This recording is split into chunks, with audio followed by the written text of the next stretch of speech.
Hi all, welcome to Abilax. நீங்கள் அபிலாக்ஸில் இன்றைக்கி என்ன பார்க்க போகிறீங்கன்னா,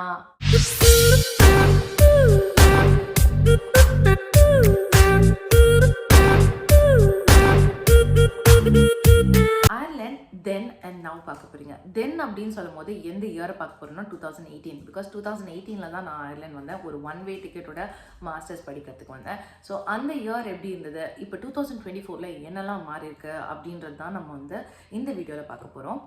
இதில் என்ன டாபிக்ஸ் நம்ம கவர் பண்ண போகிறோம் அப்படின்னு பார்த்தீங்கன்னா, யாரெல்லாம் அயர்லாண்டுக்கு வராங்க அப்படின்றத ஒன்று பார்க்க போகிறோம். அடுத்து cost of living. Cost of லிவிங்கே ரெண்டு பார்ட்டாக பிரிச்சுக்கலாம். ஒன்று ஃபுட்டு, இன்னொன்று ஹவுசிங் அப்படின்னு பிரித்து பார்க்கலாம். அப்புறம் ஜாப் மார்க்கெட் இப்போ எப்படி இருக்குது அப்படின்றதையும் பார்க்கலாம். அதுக்கப்புறம் we are going to see also immigration எவ்வளோ சேஞ்ச் ஆயிருக்கு. 2018 இமிக்ரேஷன் எப்படின்றது 2024 இமிக்ரேஷன் எப்படி சேஞ்ச் ஆயிருக்கு அப்படின்றது தான் பார்க்க போகிறோம். இந்த ஃபுல் வீடியோலையும் நான் நிறைய இன்ஃபர்மேஷன் கொடுக்க முடியாது. என்னால் முடிஞ்ச வரைக்கும் லிமிட்டடான இன்ஃபர்மேஷன், ஆனால் கரெக்டான இன்ஃபர்மேஷன் நான் தரேன். பட் இன்னும் டீட்டெயிலாக வேணும்னா நீங்கள் கமெண்ட்ஸில் சொல்லுங்கள். நம்ம அந்த டாப்பிக்கை டீட்டெயிலாக பெரிய வீடியோவாக கவர் பண்ணலாம். ஸோ ஃபஸ்ட்டு யாரெல்லாம் அயர்லாண்டுக்கு வராங்க அப்படின்னு பார்த்தீங்கன்னா, ஈஸ்டர்ன் யூரோப் கண்ட்ரீஸ்லேருந்து நிறைய பேர் அயர்லாண்டுக்கு வராங்க. லைக் ரொமேனியன்ஸாக இருக்கட்டும், போலாண்ட்லேருந்து நிறைய பேர் வராங்க. ஸோ அதுக்கப்புறம் இந்தியாவிலேருந்து நிறைய பேர் வராங்க. ஸ்டூடெண்ட்ஸாகவும் வராங்க, கிரிட்டிக்கல் ஸ்கில்ஸ்லேயும் வராங்க. அதுக்கப்புறம் சவுத் அமெரிக்காவிலேருந்து வராங்க, பிரேசில்லேருந்து. ஸோ நீங்கள் பார்த்தீங்கன்னா நிறைய பேர் இங்கிலீஷ் படிக்கிறதுக்காக அயர்லாண்டுக்கும் வருவாங்க. அதுக்கப்புறம் அப்படியே இவங்களுக்குலாம் வீசாஸ் தேவை கிடையாது இல்லையா. So they will just study English. அதுக்கப்புறம் அப்படியே ஒரு ஜாப் கிடச்சி செட்டில் ஆகிடுவாங்க. ஸோ அந்த மாதிரி இப்போது நம்மலாம் வேறு மாதிரி, அதாவது ஸ்டூடெண்ட் வீசாவில் வேலை எடுத்து அப்படியே செட்டில் ஆகிற மாதிரி. ஸோ நம்ம இந்தியாவை ஃபோக்கஸ் பண்ணலாம் மெயினாக. அதனால் இந்தியாவிலேருந்து எவ்வளோ ஸ்டூடெண்ட்ஸ் அயர்லாண்டுக்கு வராங்க அப்படின்னு நீங்கள் பார்த்தீங்கன்னா, ஒரு வருஷத்துக்கு 2018 எவ்வளோ பேர் வந்தாங்கன்னு நீங்கள் பார்த்தீங்கன்னா, அரௌண்ட் 3500 ஸ்டூடெண்ட்ஸ் 2018 வந்தாங்க இந்தியாவிலேருந்து ஸ்பெசிஃபிக்காக. ஸோ 2024 எவ்வளோ ஸ்டூடெண்ட்ஸ் வராங்க, அதாவது இந்த செப்டம்பர் இன்டேக் அப்படின்னு நீங்கள் பார்த்தீங்கன்னா, ஜான்வரி இன்டேக்கும் இருக்கும், செப்டம்பர் இன்டேக்கும் இருக்கும். ஸோ இதுக்கு டேட்டா என்ன சொல்லுது, அதாவது எம்பசியிலேருந்து ஒரு இது இஷ்யூ பண்ணியிருக்காங்க. அவங்க என்ன சொல்லியிருக்காங்க அப்படின்னு பார்த்தீங்கன்னா, around 7000 international students from India அயர்லாண்டுக்கு வராங்க, அதாவது படிக்க மட்டும். ஓகேவா. ஸோ அப்போ அயர்லாண்டோட எக்ஸ்போஷர் கொஞ்சம் கம்மியாக இருந்தது அப்படின்னு நான் சொல்லுவேன் 2018. அதுக்கப்புறம் இப்போ அயர்லாண்ட் இங்கிலீஷ் ஸ்பீக்கிங் கண்ட்ரி அப்படின்றதுனாலையும், ஜாப் ஆப்பர்ச்சுனிட்டிஸ் கிடைக்கிறதுனாலையும், அதுக்கப்புறம் இந்த 2 years வீசா ஸ்டே பேக் கொடுக்கறதுனால, இந்த மாதிரி ரீசன்ஸ்னால இப்போ நிறைய ஸ்டூடெண்ட்ஸ் அயர்லாண்டுக்கு வர ஆரம்பிச்சிட்டாங்க. And it is also positive too. Like நிறைய பேருக்கு தெரிஞ்சு வராங்க. அதுக்கப்புறம் வேலையும் எடுக்கிறாங்க. பட் ஜாப் ஆப்பர்ச்சுனிட்டிஸில் கொஞ்சம் இப்போ நிறைய சேஞ்ச் ஆகிருக்கு.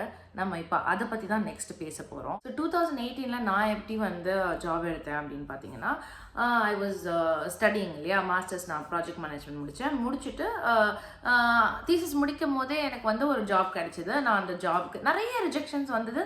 பட் சம்ஹவ் நான் முடிக்கும் போது எனக்கு வேலை கிடச்சிருச்சு. அதாவது 2019 செப்டம்பரில் நான் ஜாப் ஜாயின் பண்ணிட்டேன். பட் இப்போ என்ன நடக்குது அப்படின்னு நீங்கள் பார்த்தீங்கன்னா, கொஞ்சம் மார்க்கெட் 2024 அப்படின்னு பார்த்தீங்கன்னா, இட்ஸ் நாட் தட் கிரேட். நிறைய ஜாப் ஆப்பர்ச்சுனிட்டிஸ் இல்லை, லே ஆஃப்ஸ் நிறைய நடக்குது. அதுக்கப்புறம் ரிடண்டன்சி, அதாவது டக்குன்னு வேலையை விட்டு எடுத்துடுறாங்க. இந்த மாதிரி நிறைய அன்சர்டனான விஷயம்லாம் நடக்க ஆரம்பிச்சிருக்கு. பிகாஸ் இன்ஃப்ளேஷனாக இருக்கலாம், லைக் எக்கனாமிக் சுச்சுவேஷன், வார் நிறைய நடந்துகிட்ருக்கு இந்த வேர்ல்டில். ஸோ இதெல்லாம் தான் ஒரு காரணம்னு நான் சொல்வேன். ஸோ ஃபோக்கஸ் பண்ணலாம் அப்படின்னு பார்த்தீங்கன்னா, எதை ஃபோக்கஸ் பண்ணலாம், யாருக்கெல்லாம் இப்போ ஜாப் நல்லா கிடைக்குது அப்படின்னு பார்த்தீங்கன்னா, ஒரு கிரிட்டிக்கல் ஸ்கில்ஸ்ன்னு நீங்கள் அடித்து பாருங்கள். கிரிட்டிக்கல் ஸ்கில்ஸ் இன் அயர்லாண்ட் அப்படின்னு நீங்கள் அடித்து பார்த்தீங்கன்னா, நான் அந்த லிங்க் உங்களுக்கு டிஸ்கிரிப்ஷனில் கொடுக்குறேன். ஸோ அந்த டிஸ்கிரிப்ஷனில் நீங்கள் போய் அந்த லிங்கை கிளிக் பண்ணி பாருங்கள். So you will be able to see like என்ன ஜாப்ஸ்லாம் கிரிட்டிக்கல் ஸ்கில்ஸ் லிஸ்ட்டில் வருதுன்னு. இப்போ இந்த ஐடிக்கு தேவையானது நீங்கள் எதாவது படிக்கிறீங்கன்னு வச்சுக்கோங்களேன். Like data scientist, data analyst, business analyst, இந்த மாதிரிலாம் படிக்கிறீங்க அப்படின்னா, டெக்னிக்கல் கோர்சஸ் படிக்கிறீங்கன்னா நிறைய ஆப்பர்ச்சுனிட்டிஸ் இருக்குது இன்னுமே அயர்லாண்டில். பட் நல்லா உங்களுக்கு ஒரு ஸ்கில் வளர்த்துக்கணும், ஒரு சர்டிஃபிகேஷனோ இல்லை ஒரு ப்ரீவியஸ் எக்ஸ்பீரியன்ஸோ இதெல்லாம் ஆட் பண்ணி கொஞ்சம் ஜாப் ஈஸியாக கிடைக்கிறதுக்கு ஹெல்ப் பண்ணுது. அப்படி இல்லை, நீங்கள் வந்து இப்போ ஹோட்டல் மேனேஜ்மெண்ட் வரீங்கன்னா, என்னோடய ஃப்ரெண்ட் ஒருத்தவங்க ஹோட்டல் மேனேஜ்மெண்ட் படித்தாங்க. ஸோ ஷெஃப்பாக இருந்தால் ஈஸியாக வந்து ஒரு ஜென்ரல் பர்மிட் ஒர்க்லேயோ இல்லை ஒரு கிரிட்டிக்கல் ஸ்கில்ஸில் கூட கொடுத்துருவாங்க, ஓகேவா? பட் நீங்கள் வந்து இந்த மேனேஜ்மெண்ட் கோர்சஸ்லாம் படித்தீங்க. நான் மேனேஜ்மெண்ட் தான் படித்தேன் அப்போது 2018.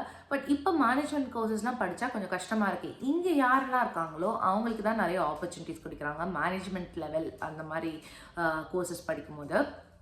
அண்ட் இப்போ கூட பார்த்தீங்கன்னா என்னோடய ஆஃபீஸ் வந்து ஷட் டவுன் பண்ண போகிறாங்க இன்னும் கொஞ்ச நாளில். So even I am open for work and I'm starting to look for new job opportunities. So இந்த மாதிரி சுச்சுவேஷன் நிறைய பேர் என் ஃப்ரெண்ட்ஸுக்கு நான் இப்போ கேள்விப்படுறேன். ஸோ இதை பார்த்து நீங்கள் ஆனால் பயப்படணும் அப்படின்னு நான் சொல்ல வரல. பட் எக்கனாமிக் சேஞ்சஸ் இது நடந்துக்கிட்டே தான் இருக்க போகுது, ஓகேவா? சூன் இப்போ வந்து திடீர்னு ஒரு பூம் வரும். இந்த வாரெல்லாம் கொஞ்சம் செட்டில் ஆகி இப்போ வந்து யூஎஸ் எலெக்ஷன்ஸ் நடக்க போகுது. இந்த எலெக்ஷன்ஸில் யார் வின் பண்ணுறாங்க அந்த மாதிரி எல்லாமே ஒரு ஒரு கனெக்டட் தான் என்னை பொறுத்த வரைக்கும். ஸோ ஒரு பூம் வர சான்சஸ் இருக்குது இன்னும் கொஞ்ச நாளில். கொஞ்சம் எக்கனாமி சரியாக இருக்கும், ஜாப் ஆப்பர்ச்சுனிட்டிஸ் தான் நிறைய வரும் அப்படின்னு சொல்கிறாங்க. ஸோ நீங்கள் பயப்படணும் அப்படின்னு நான் இதை சொல்லலை. பட் ரியாலிட்டியாக என்ன நடக்குது அப்படின்றது தான் நான் உங்களுக்கு இப்போ நான் சொல்கிறேன் இந்த வீடியோவில். ஸோ 2024 ஜாப் ஆப்பர்ச்சுனிட்டிஸ் அப்படின்னு பார்க்கும்போது ஆவரேஜ் அப்படின்னு தான் நான் சொல்லுவேன். பெஸ்ட்டாக இருக்குதுன்னு நான் சொல்ல மாட்டேன். Average to below average, to be honest, like 40 to 55% தான் இப்போ ஜாப் ஆப்பர்ச்சுனிட்டிஸ் வந்து இருக்குது அயர்லாண்டில் ஐடி ரிலேட்டடாக. பிகாஸ் ஐடி ரிலேட்டட் தான் என்னால் கன்ஃபார்மாக சொல்ல முடியுது. மற்ற இண்டஸ்ட்ரி வந்து எனக்கு எக்ஸ்பீரியன்ஸ் இல்லை அப்படின்றதுனால I hear from people and I'm giving you the information. So இப்போ cost of living first food பற்றி பார்க்கலாம். 2018 நான் வந்தப்போ எனக்கு ஃபுட்டுக்கு எவ்வளோ எக்ஸ்பென்ஸ் ஆச்சு, இப்போ வந்து ஃபுட்டுக்கு எவ்வளோ எக்ஸ்பென்ஸ் ஆகுது அப்படின்றத நம்ம பார்ப்போம் இந்த வீடியோவில். ஸோ 2018 நாங்கள் வந்துட்டு இப்போ ஆல்டி, லிடில், இங்கே இந்த மாதிரி சூப்பர் மார்க்கெட்ஸ்லாம் இருக்குது. ஸோ மோஸ்ட்டாக ஆல்டி, லிடில், டன்ஸ் இந்த மாதிரி இடத்துலலாம் போய் வாங்குவோம். அப்போ பார்த்தீங்கன்னா ஒருத்தருக்கு வந்து 50 யூரோஸில் வந்து முடியும் அந்த டைமில். 50 யூரோஸ், அதாவது வீக்லி 50 யூரோஸ். 50 யூரோஸ்ன்னு பார்த்தீங்கன்னா நான் அதிகமாக தான் சொல்கிறேன். ஏன்னா நாங்கள் அப்போ வந்து கொஞ்சம் நல்லா ஃப்ரெண்ட்ஸ் எல்லாம் இருப்போம். ஸோ நல்லா தான் வாங்கி சாப்பிடுவோம்னு வச்சுக்கோங்களேன். ஸோ அப்படி இப்படின்னு ரொம்ப கம்மியாக அந்த மாதிரிலாம் சாப்பிட்றது கிடையாது. சாப்பாடு விஷயத்தில் வந்து எப்போவுமே வந்து நல்லா சாப்பிட்டு பழக்கம் எங்களுக்கு. அதனால் 50 யூரோஸ் கிட்ட, ஓகே 45 to 50 யூரோஸ் கிட்ட எங்களுக்கு ஆகும் வீக்லி. இப்போ நீங்கள் வந்து இப்போ நீங்கள் கம்பேர் பண்ணிங்கன்னா இப்போ வீக்லி ஒருத்தருக்கு வந்து நீங்கள் வாங்குறீங்க அப்படின்னு பார்க்கும்போது அட்லீஸ்ட் ஒரு 70 to 80 யூரோஸ் இல்லாமல் வாங்காது கஷ்டம். அதாவது நல்லா சாப்பிடணும் அப்படின்னு நினச்சா, லைக் சாப்பாடு, மீட்டு இதெல்லாம் வாங்கணும் அப்படின்னு நினச்சிங்கன்னா நிறைய இன்ஃப்ளேஷன். அதாவது ஒரு கிராஃப் வந்து இப்படி தான் இருக்குது. It's not like going straight, இப்படி தான் இருக்குது அந்த கிராஃப் நீங்கள் பார்த்தீங்கன்னா. அப்புறம் இப்போ ஸ்ட்ரிங்க்ஃப்ளேஷன் அப்படின்னு வேற ஒன்று இருக்குது. அந்த ஸ்ட்ரிங்க்ஃப்ளேஷன் அப்படின்றது என்னென்னா, பொருள் வந்து கம்மி பண்ணிடுவாங்க. அதாவது குவான்டிட்டி கொடுக்கறத கம்மி பண்ணிவிட்டு விலை அப்படியே வச்சுப்பாங்க. அந்த மாதிரி தான் இப்போலாம் வந்து இங்கே ஃபுட்டு ரெஸ்டாரண்ட் அப்படின்னு நீங்கள் போனீங்கன்னா அதே 15 யூரோ ஒரு ஃபிஷ் அண்ட் சிப் வாங்குறீங்கன்னு வச்சுக்கோங்களேன்.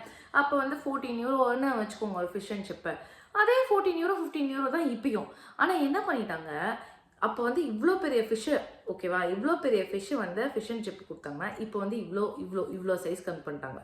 இவ்வளோ சிப்ஸ் கொடுப்பாங்க, இப்போ இவ்வளோ சிப்ஸ் கொடுக்குறாங்க. ஸோ அந்த ஸ்ட்ரிங்க்ஃப்ளேஷனை வந்து கொண்டு வந்துட்டாங்க. இது எல்லாமே ஐ திங்க் கோவிடுக்கு பிறகு நிறையவே மாறிடுச்சு. ஸோ இந்த இன்ஃப்ளேஷன் டெஃபினெட்லி வந்து இருக்குது. இந்த இன்ஃப்ளேஷன், ஸ்ட்ரிங்க்ஃப்ளேஷன் இதெல்லாமே அயர்லாண்டில் இப்போ நடந்துகிட்டு இருக்கு. Cost of living with the food அப்படின்னு நீங்கள் பார்த்தீங்கன்னா that graph is going like this, it's not like this. அப்படியே நல்ல ஒரு இன்க்ரீஸ் பார்க்க முடியுது. ஈவன் பால், முட்டை இதெல்லாம் கூட ப்ரைஸ் டிஃப்ரென்ஸ் இருக்குது. 1 யூரோ 150 யூரோஸ் கிட்ட வந்து 1 யூரோ 50 சென்ட் கிட்ட அதிகமாக இருக்கிறது எங்களால் கண்ணால் பார்க்க முடியுது.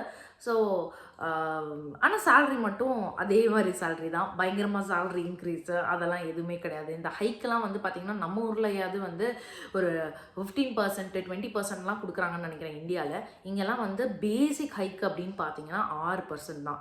ஒரு வருஷம் 6% ஒரு கம்பெனி, அதாவது நல்லா ரன் பண்ணுற கம்பெனி கொடுக்கும். அப்படி இல்லை அப்படின்னு பார்த்தீங்கன்னா 2%, 3%லாம் கூட கொடுப்பாங்க. சில கம்பெனிஸு இந்த வருஷம் ஹைக்கே இல்லை அப்படின்னு வேறு சொல்லியிருக்காங்க. இதுதான் வந்து என் ஃப்ரெண்ட்ஸ் மூலியமாக நான் வந்து கேட்டது. இந்த வருஷம் இப்படி தான் போயிட்டுருக்கு அயர்லாண்டில். ஸோ அடுத்து நீங்கள் என்ன அப்படின்னு டாபிக்னா ஹவுசிங். ஸோ எஸ்பெஷலி இந்த டாபிக் யாருக்கு அப்படின்னு பார்த்தீங்கன்னா, நான் ஸ்டூடெண்ட்ஸ்க்கு தான் இந்த டாப்பிக்கை வந்து பேசணும்னு நினச்சேன். ஏன்னா அட்லீஸ்ட் ப்ரொஃபஷ்னலாக வரவங்களுக்கு இங்கே வந்தாங்க, கிரிட்டிக்கல் ஸ்கில்ஸில் வராங்க அப்படின்னு நீங்கள் பார்த்தீங்கன்னா, கம்பெனி கொஞ்ச நாள் ஹெல்ப் பண்ணோம். அதுக்கப்புறம் அவங்களுக்கு பைசா தான் வருதுல்ல, அட்லீஸ்ட் ஜாப் போகிறாங்க, அதை வச்சு பே ரெண்ட். பட் ஸ்டூடெண்ட்ஸாக வரும்போது ரொம்ப சஃபர் பண்ணுறாங்க அப்படின்னு நான் நினைக்கிறேன். அதனால தான் இந்த ஒரு இம்பார்ட்டன்ட் டாபிக் அப்படின்னு சொன்னேன். ஸோ 2018 நீங்கள் பார்த்தீங்கன்னா, நான் வந்து லிம்ரிக்கில் படித்தேன். ஸோ லிம்ரிக்கில் ரெண்ட்டு நான் எவ்வளோ பே பண்ணேன், அதாவது இது ஒரு வீடு ஃபுல்லாக நாங்கள் எடுத்தோம். ஸோ லிம்ரிக் யூனிவர்சிட்டி பக்கத்துலேயே ஒரு க்ரூடி ரவுண்ட் அபவுட் அப்படின்னு சொல்லிட்டு ஒன்று இருக்கும். ஸோ அது பக்கத்தில் தான் கேசல் ட்ராயில் நாங்கள் ஸ்டே பண்ணியிருந்தோம். நாங்கள் 4 கேர்ள்ஸ் வந்து ஒரு வீடை வந்து புக் பண்ணி இந்தியாவிலேயே வந்து ஒருத்தர்கிட்ட பேசி அந்த மாதிரிலாம் நாங்கள் பண்ணோம். ஆனால் இப்போ வந்து அது இம்பாசிபிள். நீங்கள் அதெல்லாம் நினச்சி கூட பார்க்காதீங்க. யார்கிட்ட பேசிடாதீங்க. ஏன்னா ஸ்கேம் பண்ணிடுவாங்க. தெரிஞ்சவங்க அப்படின்னா மட்டும்தான் நீங்கள் அதை பண்ணணும். ஸோ ஃபஸ்ட்டு பட் எனக்கு அப்போ யாருமே தெரியாது. நான் யாரோ ஒரு பிரதரை வந்து ஃபேஸ்புக்லேயோ இல்லை லிங்க்டின்லேயோ பிடிச்சி அவர்கிட்ட கேட்டேன். ஆக்சுவலி சொல்லப்போனால் அவர் வந்து சீனியர்னு நினைக்கிறேன். ஓகே, இன்னுமே வந்து நான் டச்சில் இருக்கேன். தேங்க்யூ விலா, இப்போயும் இந்த வீடியோ பார்த்தா thanks for helping as in 2018. So அப்போ ரொம்ப ஈஸியாக எங்களுக்கு வந்து அந்த வீடு கிடச்சிடுச்சு. 1200ங்க. 1200 ஒருத்தருக்கு ஒரு bed. So 2 double bed. Double பெட்னா கொஞ்சம் பெரிய பெட்டு, சிங்கிள் பெட்னா ஒரு சின்ன பெட் இல்லையா. ஸோ டபுள் பெட்டுக்கு நான் வந்து 350 கிட்ட தான் பே பண்ணிருந்தேன். என் ஃப்ரெண்ட்ஸு சிங்கிள் பெட்டுக்கு 280 கிட்ட பே பண்ணிருந்தாங்க. ஸோ 4 ரூமில் 2 டபுள் பெட்டும் 2 சிங்கிள் பெட்டும் இருந்தது. கீழே வந்து லிவிங் ஸ்பேஸ் இருந்தது. இது இல்லாமல் கிச்சனு, இது ஹோல் வீடே எங்களுக்கு தான் இருந்தது. 1200 பே பண்ணோம். அப்படியே பார்த்தீங்கன்னா 2024 இப்போ என்ன நடக்குதுன்னா, அப்படியே டபுள் த ப்ரைஸ். டப்ளின்லேருந்து ஆரம்பிக்கலாம். டப்ளினில் அந்த டைமில் 2018 பார்த்தீங்கன்னா ஓரளவுக்கு அப்போ தான் இந்த இன்ஃப்ளேஷன்லாம் ஸ்டார்ட் ஆச்சு. கொஞ்சம் அதிகமாக இருந்தது. லிமரிக்கில் 1200னா 2018 1600 அப்படின்னு வச்சுக்கோங்களேன் டப்ளினில். இப்போ நீங்கள் பார்த்தீங்கன்னா 2600 to 3200 இல்லாமல் டப்ளினில் ஒரு வீடு ரெண்ட்டே எடுக்க முடியாதுங்க. இம்பாசிபிள். சரி, ரெண்ட் வேணாம், ஒரு வீடு எதுக்கு, நான் ஒருத்தன் தான் வரப்போகிறேன், இல்லை நான் வந்து ஒரு ரூம் எனக்கு கொடுங்க ஒரு வீட்டில் அப்படின்னு நீங்கள் போய் இப்போ டப்ளினில் கேட்டிங்கன்னா எக்ஸ்பென்ஸ் என்னன்னா ஒரு ரூமுக்கு 1200. டபுள் ரூம்னா அந்த நான் சொல்கிறது டபுள் பெட்டு போட்டு ஒரு ரூமு இல்லை ஒரு என்சூட்டோ இல்லை ஒரே ஒரு பாத்ரூம் நீங்கள் யூஸ் பண்ணுறதுக்கு அப்படின்னு பார்த்தீங்கன்னா 1200 மினிமம். நான் சொல்கிறது மினிமம் காஸ்ட் தாங்க. 1200 இல்லாமல் டப்ளினில் கிடையவே கிடையாது. இப்போ நான் ஸ்னிப்பட்ஸ் எல்லாம் போடுறேன். எவ்வளோ பேர் எவ்வளோ குரூப்ஸில் டெய்லி ஸ்டூடெண்ட்ஸ் வந்து கேட்குறாங்க தெரியுமா, ரூம் இருக்கா, லைக் நாங்கள் வந்து ஸ்டூடெண்ட் எஜுகேஷனுக்காக வரப்போகிறோம், ரூம் இருக்கா அப்படின்னு நிறைய இந்த rent in Limerick, accommodations for Indians in Ireland, இந்த மாதிரி குரூப்ஸ்லாம் ஃபேஸ்புக்கில் இருக்குது. அவ்வளோ போஸ்ட்டுங்க. ஒரு நாளைக்கு பார்த்தீங்கன்னா அட்லீஸ்ட் ஒரு 20-30 போஸ்ட் ஸ்டூடெண்ட் போடுறாங்கன்னா பார்த்துக்கோங்களேன். ஸோ அந்த மாதிரி ஹவுசிங் க்ரைசிஸ் பயங்கர பீக்கில் இருக்குது. இப்போ நீங்கள் வந்தீங்கன்னா மோஸ்ட்டாக உங்கள் காசு எதில் செலவாகும் அப்படின்னு பார்த்தீங்கன்னா ஹவுசிங்கில் தான் செலவாக போகுது. ஸோ இப்போ வரீங்க அப்படின்னா ஸ்டூடெண்ட்ஸை ப்ரிப்பேர்டாக இருங்க. வந்து பார்ட் டைம் எடுத்து கொஞ்சம் சில பேர் தெல் பி வெல் ஆஃப், ஈஸியாக பே பண்ணிடலாம். பட் சில பேருக்கு வந்து பார்ட் டைம் அந்த மாதிரிலாம் பண்ணணும்னா ஆப்பர்ச்சுனிட்டிஸ் வந்து நிறைய சிட்டிஸில் பார்ட் டைம் ஆப்பர்ச்சுனிட்டிஸ்லாம் இருக்குது. So housing has become very big problem in Ireland. Housing ப்ராப்ளம்னாலேயே நிறைய கலவரம்லாம் கூட நடக்குது. இதை பற்றி நம்ம தனி வீடியோவில் பார்க்கலாம். பட் ஹவுசிங் நிலைமை வந்து நான் என்ன சொல்வேன் வந்து 100க்கு பார்த்தீங்கன்னா 30% தான் கொடுக்கலாங்க. 30% ஓகே, 70% வஸ்ட்டாக தான் இருக்குது. ஓகேவா, ஹவுசிங் நிலைமை இன் அயர்லாண்ட் அட் 2024. ஸோ பார்த்து இது பண்ணுங்கள். ஏன்னா ஸ்கேம் எல்லாமும் நிறைய நடந்துக்கிட்டு இருக்கு. நீங்கள் குரூப்ஸ் எல்லாம் பார்த்தீங்கன்னா சொல்கிறாங்க, ஸ்டூடெண்ட்ஸ் வாங்க, நாங்கள் வந்து உங்களுக்கு ரெடியாக வச்சுருப்போம் அப்படி இப்படின்னு சொல்கிறாங்க. பட் வந்து பார்த்தா அவங்க யாருமே ஃபோன் எடுக்க மாட்டாங்க. இந்த மாதிரி நிறைய ஸ்கேம்ஸும் போயிட்டுருக்கு. Just getting you into the reality. இதனால நீங்கள் உடனே பயப்படணும் அப்படின்னு கிடையாது. இதெல்லாம் நடக்குது அப்படின்றத இன்ஃபர்மேஷனாக நான் உங்களுக்கு சொல்கிறேன். ஓகேவா, அடுத்த டாபிக் என்னென்னா இமிக்ரேஷன் தாங்க. இமிக்ரேஷன் சேஞ்சஸ் என்னென்ன அப்படின்னு பார்க்கலாம். ஸோ நான் வந்தப்போ வந்து அந்த நீங்கள் ஸ்டூடெண்ட்டாக வரீங்கன்னு வச்சுக்கோங்களேன், உங்களுக்கு வந்து ஜிஎன்ஐபி கார்டு அப்படின்னு ஒன்று சொல்லுவாங்க. அந்த ஜிஎன்ஐபி கார்டுக்கு எனக்கு ஃபுல் ஃபார்மே மறந்துடுச்சு. இப்போ வந்து அது ஜிஎன்ஐபி அப்படின்னு சொல்ல மாட்டாங்க, ஐரிஷ் ரெசிடென்ட் பெர்மிட் கார்டு அப்படின்னு சொல்லிட்டாங்க. லுக் அண்ட் ஃபீல் எல்லாமே கொஞ்சம் டிஃப்ரெண்ட்டாக இருக்குது இப்போ இஷ்யூ பண்ணுற கார்டில். அதுக்கப்புறம் வந்து அப்பாயின்மெண்ட்ஸ், இந்த இந்த கார்டெலாம் கிடைக்கிறதுக்கு அப்பாயின்மெண்ட்ஸ் புக் பண்ணோன்னு வச்சுக்கோங்களேன். நம்ம அந்த பேங்க் அக்கௌண்ட்டு, அதுக்கப்புறம் அட்ரஸ் ப்ரூஃப்லாம் வச்சு நாங்கள் அப்பாயின்மெண்ட் புக் பண்ணிப்போம். புக் பண்ண உடனே ஒரு மாதத்துலேயே எங்களுக்கு கார்டெல்லாம் கொடுத்துருவாங்க, லெட்டரில் வந்துருச்சுங்க.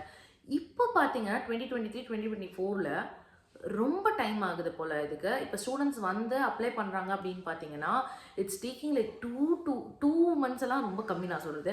பட் சில கவுண்டிஸில் டிஃப்ரெண்ட்டாக அப்படி இருக்கிறதுனால 2 monthsலேருந்து 7 months வரைக்கும் அந்த கார்டு கிடைக்கிறதுக்கே அவங்களுக்கு டைம் ஆகிடுதுங்க. பிகாஸ் இங்கே ஐரிஷ் கவர்மெண்ட்டில் நிறைய பேக்லாக்ஸ் இருக்குது. அதாவது முன்னாடி இந்த கோவிட் டைமில் வந்து இருந்தே இப்போ வரைக்கும் நிறைய பேக்லாக்ஸ், இந்த நிறைய ஒர்க் வந்து பெண்டிங் வச்சு இப்போ இட்ஸ் டேக்கிங் 7 months லிட்ரலி சில கவுண்டிஸ்லாம் to get even the card. ஓகேவா? பட் இப்போ இது வந்து கவர்மெண்ட்டுக்கே தெரியும் அப்படின்றதுனால கொஞ்சம் லீனியண்ட்டாக இருக்காங்க. ஓகே, கார்டு இல்லைனா அந்த ஃபிசிக்கல் கார்டு இருக்கணும்னு அவசியம் இல்லை, பட் உங்களுக்கு அப்பாயின்மெண்ட் கொடுக்குறோம், நீங்கள் கார்டு இல்லாமல் கூட அந்த கார்டு ஃபிசிக்கல் கார்டு இருக்கணும்னு கிடையாது, பட் யூ கேன் ஸ்டே அப்படின்னு சொல்லிட்டு தேர் ஓகே. பட் அப்போல்லாம் எப்படி இருந்ததுன்னா கார்டு கண்டிப்பாக உடனே வச்சுருந்துருக்கணும், அந்த 1 மாதம் அந்த பிரிட்ஜிங் விசா அப்படிலாம் நிறைய இருந்தது. பட் இந்த விஷயத்தில் இப்போ கவர்மெண்ட் லீனன்ட் ஆகிட்டாங்க. அப்புறம் வேறு என்ன அப்படின்னு பார்த்தீங்கன்னா இமிக்ரேஷன் சேஞ்சஸ். 2018 வந்து சிட்டிசன்ஷிப் அப்ளை பண்ணிங்க அப்படின்னா நீங்கள் வந்து அந்த ஸ்டாம்ப் 4 அப்புறம் கிரிட்டிக்கல் ஸ்கில்ஸ் வீசா பீரியட், அதாவது 5 வருஷம் அந்த பீரியட் மட்டும் தான் கேல்குலேட் பண்ணிப்பாங்க. இப்போ 2024ல் சிட்டிசன்ஷிப் அப்ளை பண்ணுறவங்கலாம் பார்த்தீங்கன்னா, அதாவது கிராஜுவேட் வீசா இருக்குல்ல, நீங்கள் 1 year படிக்க வருவீங்க, படிக்க வந்த பிறகு உங்களுக்கு வீசா ரெனியூ பண்ணுவாங்க இல்லையா, அந்த இயர்லேருந்தே நீங்கள் வந்து சிட்டிசன்ஷிப்க்கு வந்து எலிஜிபிலிட்டி எடுத்துக்கிறாங்க. ஸோ நீங்கள் வந்து படிக்க வந்த 1 வருஷத்தை விட்டுட்டு நீங்கள் 1G வீசா 2 years இருந்துட்டு, அப்புறம் கிரிட்டிக்கல் ஸ்கில்ஸில் ஒரு 2 years இருந்துட்டு, ஸ்டாம்ப் 4ல் ஒரு 1 year அப்படி இருந்தாலே, அந்த 5 வருஷம் கேல்குலேஷன் இருந்தாலே நீங்கள் சிட்டிசன்ஷிப் அப்ளை பண்ணலாம். ஸோ அந்த மாதிரி சேஞ்சஸ் ஒன்று இருக்குது. அப்புறம் என்ன கவர்மெண்ட் இப்போ ஒன்று நல்லது இது பண்ணியிருக்காங்கன்னா, கொஞ்சம் ஆன்லைன் ஃபெசிலிட்டிஸ் கொண்டு வந்திருக்காங்க நிறைய கவுண்டிஸில். இப்போ ஆன்லைன்லேயே நீங்கள் வந்து கார்டு அப்ளை பண்ணிக்கலாம், வீட்டுக்கு கார்டு வந்துடும். அந்த மாதிரி ஃபெசிலிட்டிஸும் வந்து இப்போ வந்திருக்கு. இப்போ லிம்ரிக்லலாம் என் ஃப்ரெண்டு இப்போ தான் அப்ளை பண்ணான், உடனே கிடச்சிச்சு. பட் சில கவுண்டிஸில் வந்து ரொம்ப டைம் ஆகுது நான் சொன்ன மாதிரி. ஸோ ஒரு கவுண்டர்ஸ்லேயும் ஒரு மாதிரி இருக்குது. இப்போ அந்த ஜிஎன்ஐபி கார்டு வருது, ஜிஎன்ஐபி இல்லைங்க, இப்போ ஐரிஷ் ரெசிடென்ட் பர்மிட் அந்த கார்டு வர்றதுக்கு. ஸோ இது இமிக்ரேஷன் பற்றி பேசும்போது இன்னும் ஒன்று வந்து எனக்கு உங்கள்கிட்ட சொல்லணும் அப்படின்னு தோணுது. அது என்னென்னா, இப்போ யுக்ரைன் வார் இருக்குல்ல, அந்த வார்னால நிறைய யுக்ரைனியன்ஸ் வந்து இங்கே அயர்லாண்டுக்கு வந்திருக்காங்க. அயர்லாண்ட் கவர்மெண்ட்டும் சப்போர்ட் பண்ணாங்க அவங்க எல்லாரையும். பிகாஸ் இப்படி நடக்கும்போது என்ன பண்ண முடியும், சப்போர்ட் தான் பண்ண முடியும். பிகாஸ் இது வந்து ஒரு ஹியூமனிட்டி பேசிஸ், கரெக்டாக? ஸோ இது எல்லாமே வந்து என்னென்னா, இப்போ ஐரிஷ் சிட்டிசன்ஸ்க்கு இல்லை இங்கே அயர்லாண்டில் ஆல்ரெடி இருக்கவங்களுக்கு கொஞ்சம் பிரச்சனையாக இருக்குது. ஏன்னா நிறைய வந்து இவங்க மேலே ஒர்க் நிறைய ஆயிடுது. இவங்கள வந்து உள்ளே வர வச்சு இவங்களுக்கு கார்டு கொடுத்து இவங்களுக்கு பண்ணுற வேலைகள் நிறைய இருக்கிறதுனால ஆல்ரெடி இருக்க பெண்டிங் ஒர்க்கை ஐரிஷ் கவர்மெண்ட்டால் பார்க்க முடியல. ஸோ இது ஒரு பெரிய ஒரு ட்ராபேக்காக இப்போ கன்சிடர் பண்ணுறாங்க. அண்ட் இதனால மட்டும் இல்லை, அதாவது ரெஃப்யூஜிஸ்னால மட்டும் இல்லை, இன்னும் நிறைய நாள் பயங்கர கலவரம்லாம் நடந்துகிட்ருக்கு அயர்லாண்டில். அதுவும் ஸ்பெசிஃபிக்காக டப்ளினில் தான் இது நடந்துகிட்ருக்கு, not in any other counties. இதை பற்றி இப்போ செட்டில் ஆகிடுச்சு. பட் இதை பற்றி நம்ம டீட்டெயில்டாக வந்து அடுத்த வீடியோவில் பேசலாம். ஏன்னா இது வந்து ஒரு பெரிய டாபிக். என்ன நடக்குது டப்ளினில், என்ன மாதிரி கலவரம் போயிட்டுருக்கு, எதனால் போயிட்டுருக்கு, அதுவும் இமிக்ரேஷன் இதில் என்ன பெருசாக இன்வால்வ் ஆகியிருக்காங்க, இதெல்லாம் வந்து நம்ம அடுத்த வீடியோவில் டீட்டெயிலாக பார்க்கலாம். இந்த வீடியோ உங்களுக்கு பிடிச்சிருந்தா மறக்காமல் லைக் பண்ணுங்கள். உங்களுக்கு ஏதாவது டவுட்ஸோ இல்லை குவெஷன்ஸோ இருந்ததுன்னா அயர்லாண்ட் பற்றி கமெண்ட் பண்ணுங்கள். அண்ட் ரொம்ப ரியலாக அயர்லாண்டில் என்ன நடக்குது அப்படின்றத சொல்கிறேன். ஏன்னா பிகாஸ் நிறைய பேர் வந்து அயர்லாண்டுக்கு வாங்க, ஜாப் கிடைக்குது, இந்த கன்சல்டன்சிலாம் வந்து நிறைய இந்த மாதிரிலாம் நிறைய பேர் இருக்காங்க. நிறைய பேர் மெசேஜும் பண்ணுறாங்க, அக்கா அயர்லாந்து தான் உடனே கிடச்சிருமா அப்படின்லாம். பட் ரியாலிட்டி என்னென்னா இப்போ கொஞ்சம் ஒரு மாதிரி தான் இருக்குது. இந்த கண்டென்ட், இந்த மாதிரி கண்டென்ட்லாம் உங்களுக்கு பிடிச்சிது, ரியல் கண்டென்ட் உங்களுக்கு பிடிச்சிது அப்படின்னா மட்டும் நீங்கள் சப்ஸ்கிரைப் பண்ணுங்கள், ஓகேவா? அந்த பெல் ஐக்கானையும் ப்ரெஸ் பண்ண மறந்துடாதீங்க. பை.